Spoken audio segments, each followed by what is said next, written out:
folks. So it's a wet day, but actually it's stopped raining for now, which is kind of good.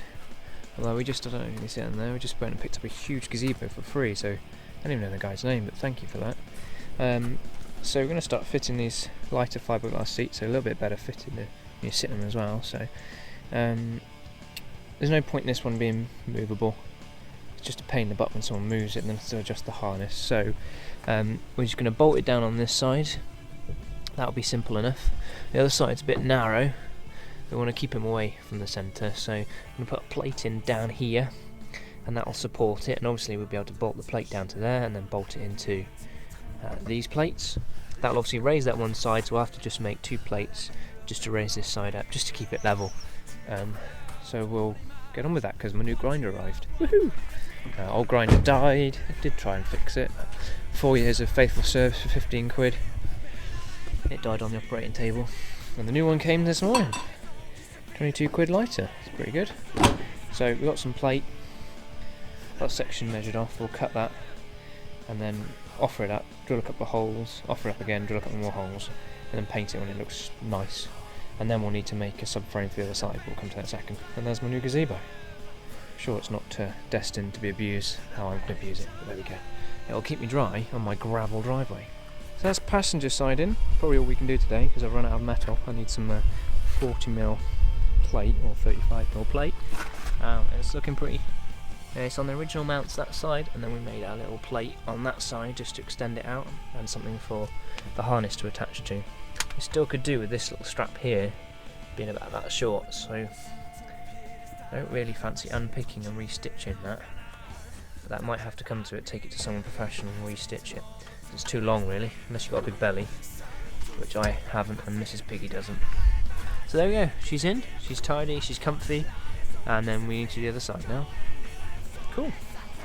So that's parts of the car all covered up because we were tacking the new subframe together, which I'm having great fun with. The reason we couldn't use the others was because there's a different sort of shape to the way the bottom of the seat works.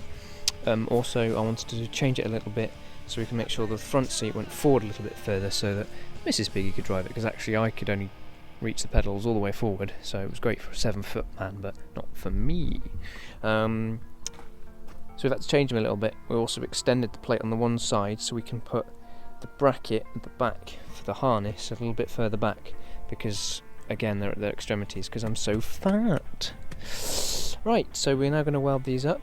Hopefully it'll hold its shape. I probably should have it in loads of clamps, but I'm going to do a couple of welds sort of opposite corners and then go and check it in the car and then carry on, because obviously it could warp it as you're welding it.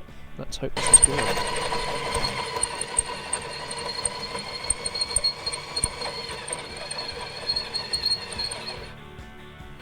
Oh man, not another one that's gone dead. Oh. And that one's dead. I'm killing stuff this week. So what does it say about your project when you've resorted to a jigsaw to enlarge a hole for your project car, or the subframe that holds the seat on? Some may say bodgery. Oh no, wait. I say ingenuity. Well, this process would have been a whole lot quicker if I had equipment which was any good. So, if you're a store or a producer of an amazing bit of kits and power tools, then I will shamelessly plug your tools if you send me some. Thank you very much. So I've killed the drill, 3 years old now. Killed the grinder this week, got a new grinder, got a new drill on order. So it was battery packed, but they were flat.